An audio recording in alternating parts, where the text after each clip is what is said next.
সালাম আলাইকুম। কথা বলা যাবে? আসসালামু আলাইকুম। আমরা আসছি হচ্ছে সেই জুমদহ মেলাতে। তো এই মেলায় আমরা প্রশ্ন করবো আর কি। তো লোক খুঁজতেছি। আসলে মেলায় হচ্ছে দেখতেই পাচ্ছেন, দোকানের চাইতে একটু ঘুরে ঘুরে দেখাও। দোকানের চাইতে লোকে কম, যার কারণে প্রশ্ন আমরা কাকে করবো তেমন কিছু পাচ্ছি না।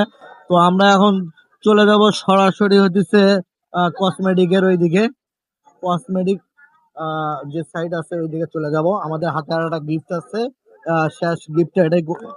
যে কেউ উত্তর দিতে পারলে আমরা চলে যাব সরাসরি হচ্ছে কসমেটিকের দিকে, আহ আপুদের কাছে।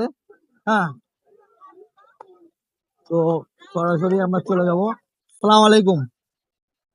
কথা বলা যাবে কি? আসলে আহ, আমরা গিফট দেওয়ার জন্য রেডি, কিন্তু অনেকে আসলে ভয়ে গ্রামগঞ্জ, যার কারণে তারা উত্তর দিতে চাচ্ছে না। তো দেখি অন্যদিকে আমরা এখন যাবো।